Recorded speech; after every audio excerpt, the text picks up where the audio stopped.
wassalatu wassalamu ala rasulillah sayyidil mursalin wa ala alihi wa sahbihi ajma'in, amma ba'd. Jamaah salat maghrib rahimahullah, alhamdulillah, puja puji serta syukur kepada Allah telah banyak memberikan nikmat kepada kita. Semoga di setiap nikmat tersebut kita dimudahkan Allah untuk menjadi hamba-Nya yang bersyukur. Salawat serta salam atas Nabi kita Muhammad sallallahu alaihi wasallam. Mudah-mudahan selalu Allah limpahkan juga atas keluarga, sahabat, dan juga beliau sepanjang zaman. Jamaah salat maghrib rahimahullah, Allah Subhanahu wa taala berfirman, a'udzu billahi minasyaitonir rajim, ya ayyuhalladzina amanu taqullaha haqqa tuqatih wa la tamutunna illa wa antum muslimun. Wahai orang-orang yang beriman, bertakwalah kepada Allah sebenar-benarnya takwa, dan jangan sampai kamu manusia kecuali benar-benar sebagai seorang muslim. Allah berfirman, wa'budu rabbaka beribadahlah kepada Allah kamu, dan jangan berhenti untuk menjadi hamba-Nya. Kapan berakhir? Hatta ya'tiyakal yaqin, sampai tiba kepada kamu sesuatu yang pasti, sesuatu yang tidak mungkin dapat direlakan. Itulah kematian, bahwa seorang hamba, sebagaimana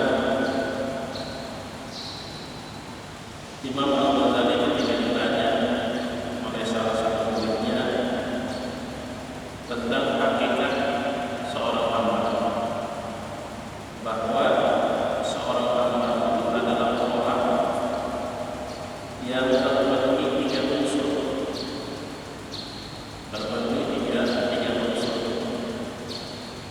Hamba Allah adalah orang yang terpenuhi padanya tiga unsur. Selama tiga unsur itu belum terpenuhi, berarti statusnya sebagai hamba itu belum mencapai angka maksimal. Kalau kita umpamakan tiga perkara itu satu perkara atau satu unsur itu 30 sekian persen, sehingga dengan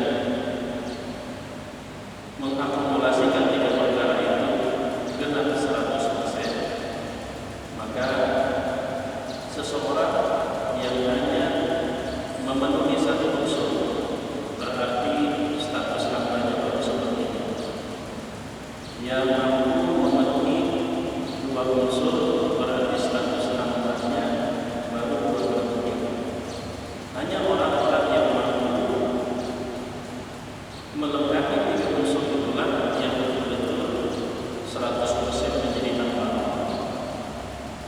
Karena pada hakikatnya semua kita inginkan menghadap, dan itu akan dimulai saat ajal tiba. Dengan kata lain,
di dalam menciptakan kita manusia, melainkan tujuannya hanya agar menjadi hamba Allah, beribadah sampai kapan? Hatta yaumnya sampai tidaknya kematian. Jadi semua kita menanti menunggu sesuatu yang sama, di mana kita diperintahkan untuk beribadah kepada Allah sampai batas kematian itu tiba. Namun hal tersebut akan menjadi bernilai besar ketika melewati beberapa rintangan dan tantangan. Jadi untuk menunggu masa kematian, di mana selama masa itu tugas kita adalah beribadah, lalu Allah bikin kita tidak terlalu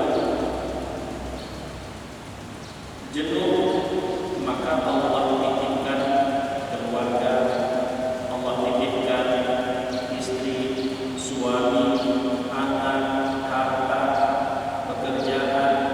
Itu kalau diumpamakan semacam mainan, supaya waktu berjalan itu tidak terasa. Tapi manusia itu ketika diberikan mainan oleh Allah, ada yang lupa dengan tujuan diberikannya hidup oleh Allah, sehingga sibuk dengan mainan, lupa beribadah. Tapi ada juga yang tetap konsisten. Allah berikan mainan tersebut, tapi dia tidak lupa bahwa tujuannya adalah ketika Allah berikan kehidupan bukan untuk bermain, dengan pekerjaannya asik, dengan keluarganya asik, dengan anak cucunya asik. Tapi semua itu tidak melupakannya dari tujuan sebenarnya diberikan hidup sampai tiba saat kematian, yaitu beribadah kepada Allah. Jadi kalau kita bayangkan setiap manusia itu setelah dikasih semua itu, semua akan berakhir saat dibaca, dan semua dituntut dalam masa penantian itu menghabiskan seluruh hidupnya semata-mata mengabdi dan beribadah kepada Allah.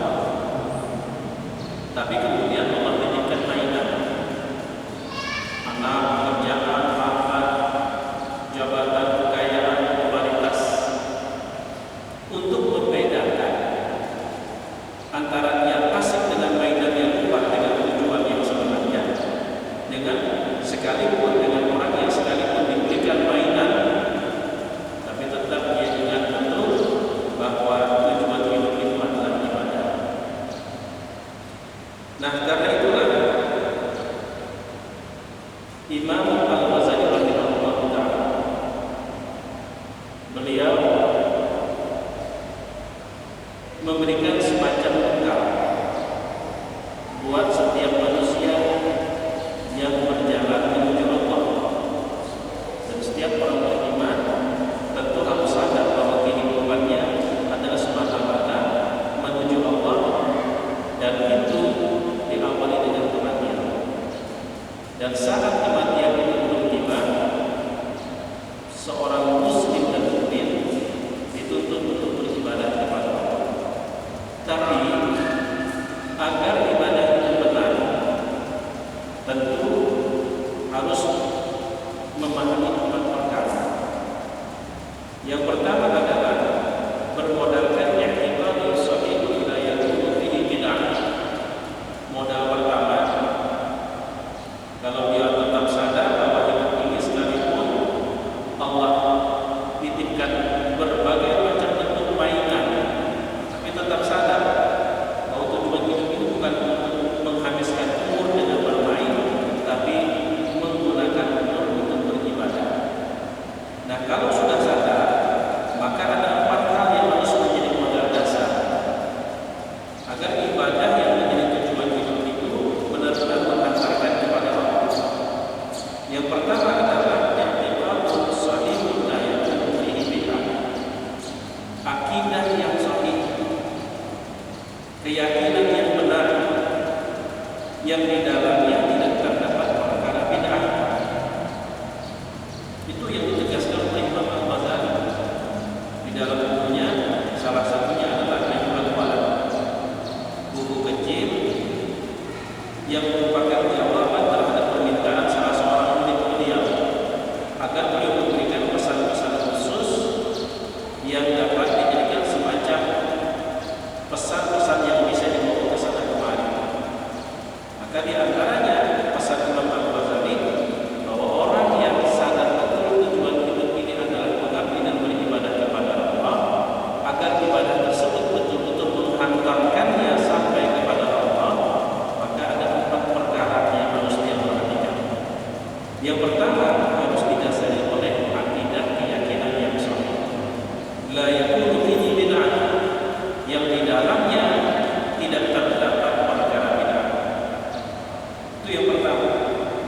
Yang kedua, taubatun nasuh la yajib ba'daha min az-zallah.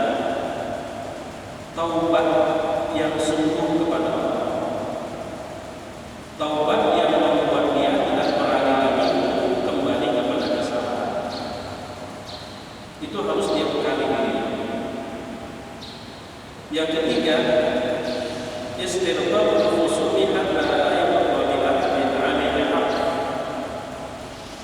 melepaskan dari tuntutan dalam bentuk kezaliman terhadap makhluk.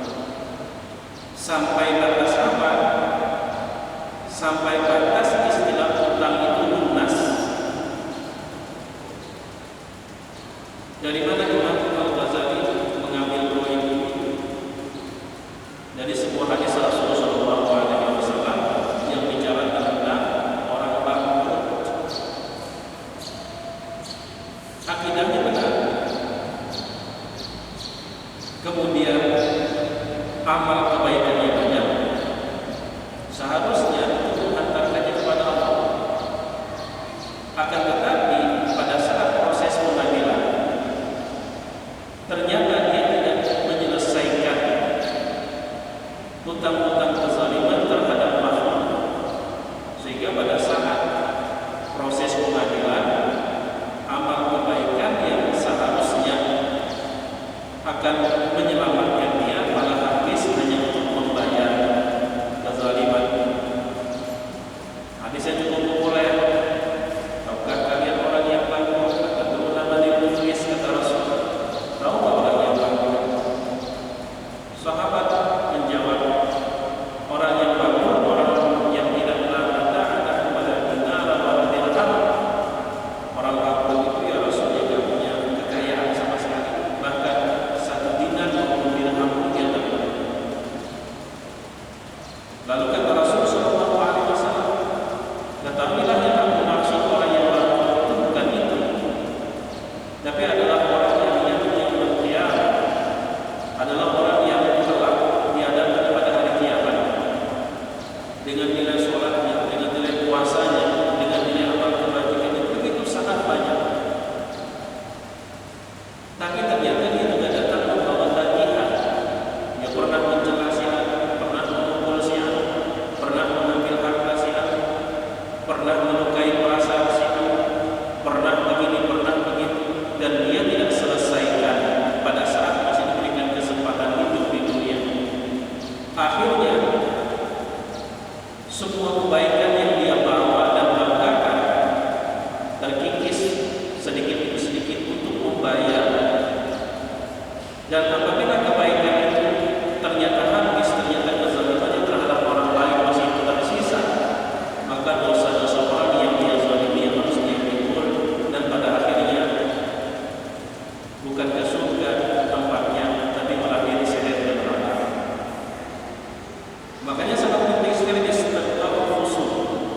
Kalau kita pernah bersalah dengan orang lain, masih Allah berikan waktu untuk kita setidaknya meminta maaf. Hatta la yaqul ahadun alaina, sehingga kita menghadap Allah itu tidak ada tanggungan tuntutan makhluk.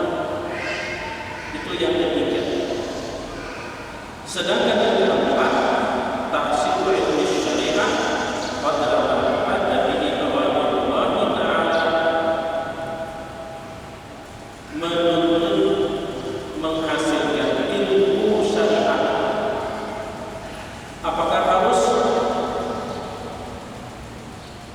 luas dan dalam tidak, tapi sekedar apa yang menjadi kewajiban itu dapat dilaksanakan dengan benar. Makanya di masjid ini pada kajian beberapa waktu yang lalu pernah juga ulun bacakan konsep pembagian ilmu menurut Imam Al-Ghazali dari tulisan beliau Ihya Ulumuddin, terutama ketika membahas hadis Rasul talabul ilmi fardhatun 'ala kulli muslim. Menuntut ilmu itu adalah kewajiban terhadap setiap muslim. Yang menarik adalah ketika kita perhatikan redaksi teks asli dari bahasa Arabnya, kalimat ilmu dalam hadis itu kalimatnya ma'rifah. Maksud ma'rifah itu ada ilmu yang dimaksud, tidak asal pengetahuan. Ada ilmu yang dimaksud, talabul ilm. Jadi kata ilmu itu ada alif lam. Dan itu dalam literatur bahasa Arab menunjukkan ada suatu ilmu yang dimaksud. Sehingga ketika hadis itu berbicara tentang ilmu fardhu ain, maksud ilmu fardhu ain adalah ilmu yang mau tidak mau harus dikuasai dan dipahami oleh setiap individu tanpa terkecuali. Itu dimaksud dengan ilmu fardhu ain. Sebab kalimatnya jelas, menuntut ilmu itu fardhu adalah talabul ilmi fardhu. Menuntut ilmu itu adalah kewajiban ala kulli muslim. Ala kulli muslim. Fardhu ain terhadap setiap individu yang beragama Islam. Kalau ulama mereka berbeda sudut pandang. Betul, ilmu fardhu ain itu adalah ilmu tertentu yang dimaksud oleh Rasul. Tapi ilmu apa? Kata Imam Al-Ghazali, tidak kurang dari 20 sudut pandang menafsirkan ilmu yang dimaksud. Ahli tafsir mengatakan yang dimaksud Rasul adalah ilmu tafsir. Alasannya apa? Karena sumber utama adalah Al-Quran. Kalau kita tak paham dengan tafsir Al-Quran, bagaimana kita bisa mengambil dalil-dalil untuk kemudian kita dapat melaksanakan perintah Allah? Tapi kata ulama ahli hadis, yang dimaksud Rasul itu adalah ilmu hadis. Kenapa? Sebab andai pun Anda paham terhadap tafsir Al-Quran, tapi yang paling berwenang untuk menafsirkan Al-Quran dari makhluk itu adalah Rasul yang diutus oleh Allah. Berarti kita harus paham sunnah. Kalau ilmu hadis kita tak pelajari, dari mana kita paham sunnah? Betul juga. Tapi ada orang yang berkecimpung di bidang fikih mengatakan yang dimaksud itu adalah ilmu fikih. Kenapa? Karena ilmu fikih itu menggambarkan tata cara beribadah yang betul kepada Allah. Kalau kita tak paham dengan ilmu fikih, bagaimana kita bisa menjamin cara ibadah kita benar? Dan seterusnya, masing-masing punya sudut pandang. Dan itu kata Imam Al-Ghazali tidak akan berakhir. Ini aja sudah, bahwa ilmu fardhu ain itu adalah pengetahuan dasar yang harus dimiliki oleh setiap individu untuk dijadikan sebagai modal dasar agar dapat melaksanakan apa yang diwajibkan kepadanya saat itu. Nah, itu mencakup semuanya sudah. Jadi pengetahuan dasar modal seseorang untuk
indah dan membawa berkah dari Allah Subhanahu wa taala.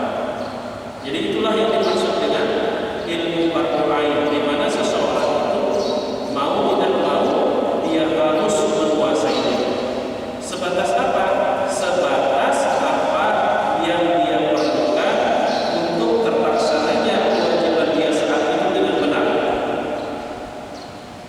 Tapi kalau lebih daripada itu, masuk kategori ilmu yang secara hukum menuntutnya fardu kifayah. Fardu kifayah artinya tidak dibebankan kepada setiap individu, tapi dalam satu lingkungan mesti harus ada minimal satu yang bisa dijadikan sebagai referensi untuk yang lain. Itu namanya ilmu fardu kifayah. Tapi kalau sudah menyangkut kewajiban individu, maka setiap individu wajib menuntut pengetahuan atau ilmu sebagai modal dasarnya agar dapat melaksanakan kewajibannya saat itu dengan benar. Lebih daripada itu, pengetahuan itu masuk kategori fardu kifayah. Nah, jamaah yang dimuliakan Allah Subhanahu wa taala, jadi ada 4 hal yang harus kita perhatikan agar perjalanan kita beribadah kepada Allah sampai tiba saatnya ajal kematian adalah perjalanan yang tidak menyasar. Takutnya kita nyasar, berharap kita bisa memandang Allah kelak pada hari kiamat di dalam surga. Wujuhun yawmaidin nadhirah ila rabbiha nadhirah. Wajah-wajah pada saat itu berseri-seri ila rabbiha nadhirah, karena memandang kepada Rabbnya. Itu terjadi ketika orang-orang beriman sudah berada di dalam surga. Tapi bagi orang yang berada di dalam neraka, mereka tidak akan pernah merasakan itu. Nah, oleh karena itu, perkara yang pertama, kita mesti harus memiliki akidah yang benar. Akidah yang tidak terdapat di dalamnya perkara-perkara bid'ah. Perkara-perkara bid'ah. Yang kedua, kita harus selalu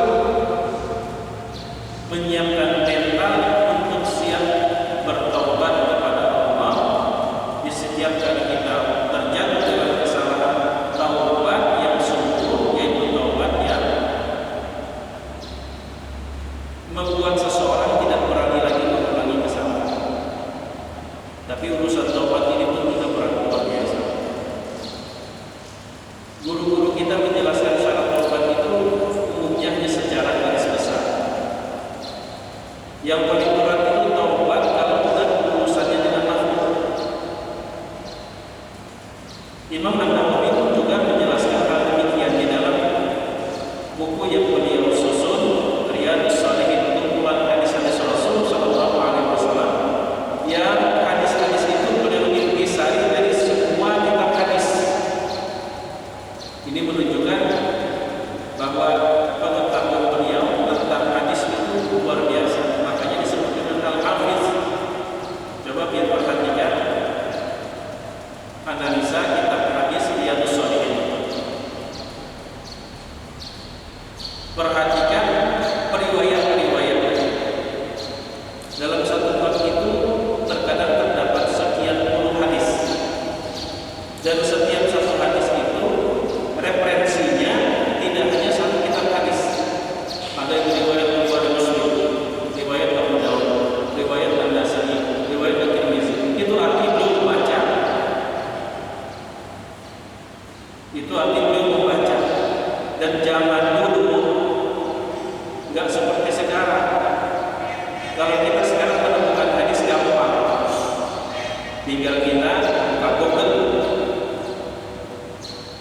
Kita tidak harus atau tidak perlu membaca dari halaman pertama sampai akhir dalam sebuah buku hanya untuk menemukan satu hadis. Cukup ketik satu kata, dua. Tapi di zaman dulu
Cuman kadang-kadang kemudahan itu buat kita lupa diri. Seakan-akan kita sama dengan mereka, sehingga kita gampang sekali kehilangan rasa hormat terhadap ulama-ulama dulu. Terkadang seperti itu karena udah keenakan dikasih mainan oleh Allah. Gara-gara mainan itu membuat kita kehilangan akhlak. Nah, jamaah yang dimuliakan Allah Subhanahu wa taala, bagaimana sih taubat itu sebenarnya? Memang guru-guru kita menjelaskan bahwa kalau dosa itu hubungannya antara manusia dengan Al-Khaliq yang menciptakannya, syaratnya kan cuma 3. Yang pertama, menyesal.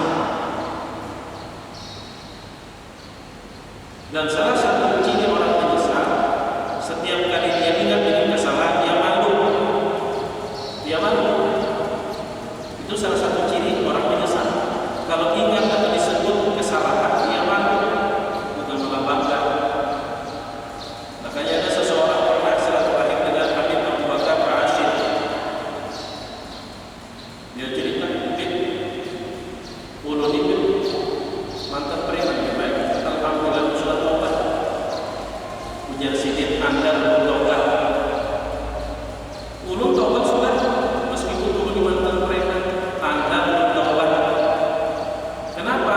Karena Anda masih tidak merasa malu menceritakan siapa Anda masa lalunya. Orang yang betul-betul menyesal, dia tidak ingin sekali mengingat masa lalu yang sama. Dari mana hal tersebut? Dari hadis Rasulullah SAW. Salasun man kunna fihi wajada halawatul iman. Ada 3 perkara.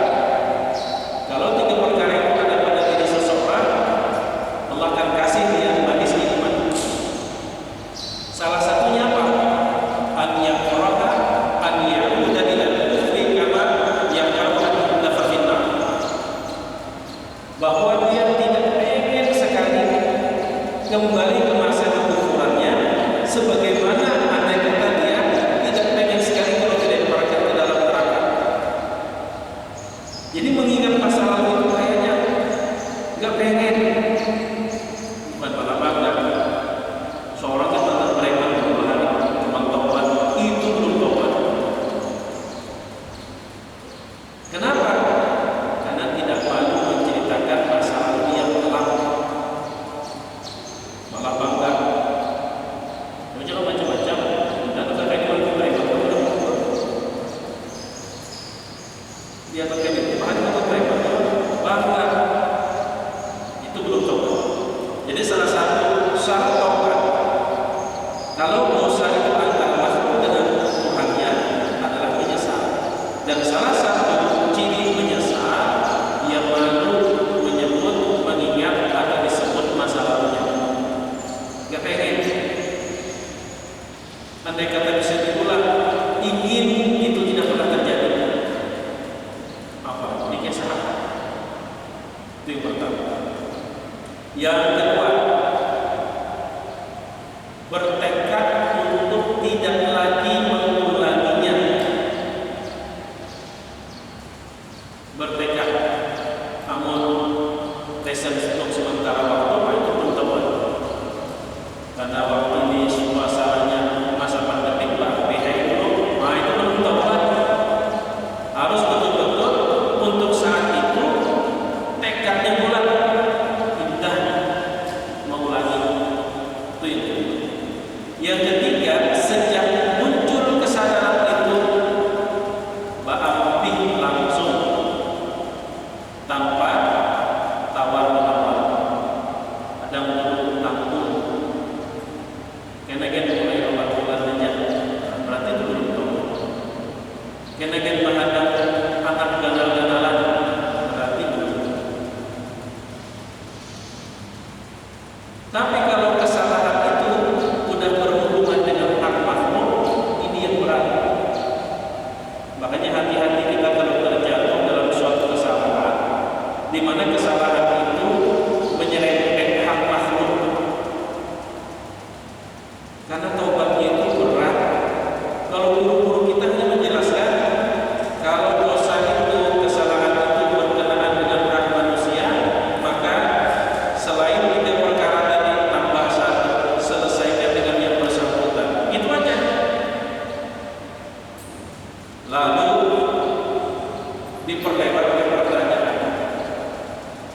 Ustaz, ulun dulu pernah mengutang lawan orang. Ulun gak tahu lagi orang dari mana. Kemana ulun bayar? Hingga identiknya hanya utang piutang. Atau umpama ulun pernah berbuat hal yang sangat memalukan terhadap salah satu keluarganya. Bila ulun hendak minta maaf, ulun pikir-pikir bisa dibunuh ya Allah. Nah, kayak apa ya caranya? Pertanyaan-pertanyaan itu muncul ketika bahasanya kalau itu bersangkutan dengan hak manusia, maka selesaikan dengan yang bersangkutan. Minta halal minta ridho. Baru Allah terima taubatnya. Itu benar. Tapi itu hanya sebagian kasus. Kalau kita berkaca dengan firman Allah Subhanahu wa taala, kita ngeri. Apa firman Allah dalam surah Al-Baqarah tentang taubat dari kesalahan yang menyangkut hak manusia. Allah berfirman, "Innal ladzina yaktumuna ma anzalna minal bayyinati wal huda min ba'di ma bayyanahu lin-nasi fil kitabi ulaika yal'anuhumullah wa yal'anuhumul la'inun illa alladzina tabu wa aslahu wa bayyanu fa ulaika atubu 'alaihim wa ana at-tawwabur rahim." Ayat itu sering-sering kita renungi supaya setidaknya kita ini kuat untuk tidak terjatuh dalam kesalahan yang berhubungan dengan orang banyak. Coba kita perhatikan kalimat demi kalimat. Innal ladzina yaktumuna ma anzalna, sesungguhnya orang-orang yang melakukan kesalahan. Apa kesalahannya? Yaktumuna ma anzalna, menyembunyikan, menutupi. Ma anzalna bil bayyinat, apa yang telah kami turunkan dari keterangan-keterangan nyata wal huda dan petunjuk. Min ba'di ma bayyanahu lin-nas, padahal kami sudah menjelaskan untuk manusia, tapi mereka melakukan satu kesalahan. Kesalahannya adalah sesuatu yang sudah kami jelaskan ditutup-tutupi. Maka kesalahan itu mengundang laknat. Mereka itulah yang dilaknat oleh Allah dan dilaknat oleh semua orang yang melaknat. Itu dampak dari kesalahan. Bisa kita keluar dari laknat itu kan? Bisa. Tapi sesuai dengan kesalahan. Apa kesalahannya tadi? Menyembunyikan. Gara-gara disembunyikan, banyak orang jadi tidak tahu. Gara-gara orang banyak tidak tahu, maka banyak orang yang kemudian melakukan hal yang salah. Bahkan kesalahan itu sampai kepada kerusakan. Kan gitu runtutannya.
Setelah dia perbaiki cukup nggak? Tidak.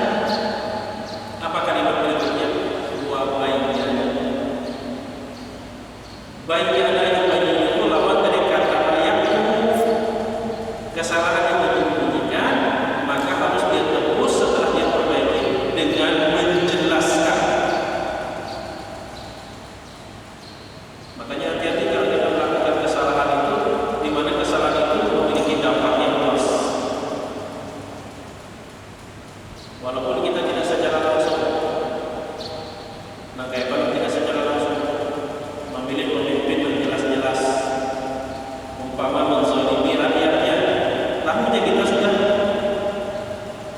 hanya karena umpama kita mempertahankan lapangan usaha pribadi kita. Melakukan obat memilih begitu, kali waktu urusannya kan begitu kita mempertahankan lapangan usaha pribadi, tapi kita tidak sadar kita terlibat dalam menjabatnya seorang pemimpin yang punya kebijakan-kebijakan yang menzalimi rakyat.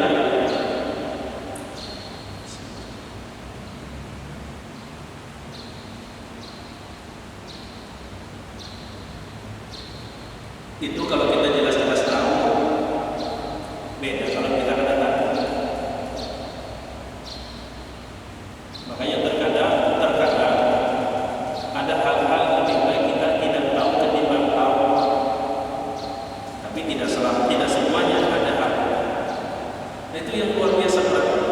Jadi tahapan itu kalau dosa kita itu sudah menyangkut kerusakan yang dampaknya luas, itu yang berat.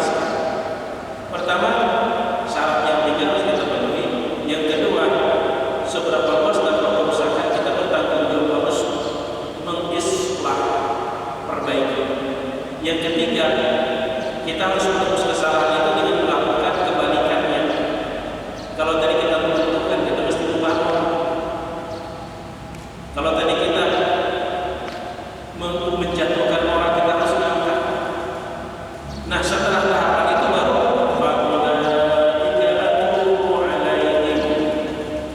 mereka menerima taubat. Sampai sana. Nah, jadi ulun simpulkan supaya ulun bisa memahaminya. Yang pertama, tujuan hidup yang Allah berikan kepada kita adalah beribadah. Ibadah itu baru berakhir kalau sudah ingin waktu yang ditentukan telah tiba. Kapan? Mati. Dan setiap yang bernyawa pasti mati. Artinya ketika kita Allah berikan kehidupan, kita ini menunggu satu hal yang sama, menunggu mati. Tapi dalam penantian menunggu mati itu kita disuruh beribadah. Karena tujuan hidup yang Allah berikan kita sampai kita mati adalah beribadah. Cuma agar terpilah mana orang-orang yang sejati dan mana orang-orang yang pecundang, maka dalam penantian yang harus kita isi dengan ibadah tersebut, Allah titipkan mainan-mainan, anak, istri, keluarga, usaha, pekerjaan, harta benda. Makanya kita hayat dunia la'ib walah. Kehidupan dunia itu tidak lebih dari la'ib adalah permainan. Ada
materi yang belum sampaikan pada malam hari ini mengutip dari salah satu buku yang ditulis Imam Al-Ghazali berjudul Ayyuhal Walad, wahai anak. Mudah-mudahan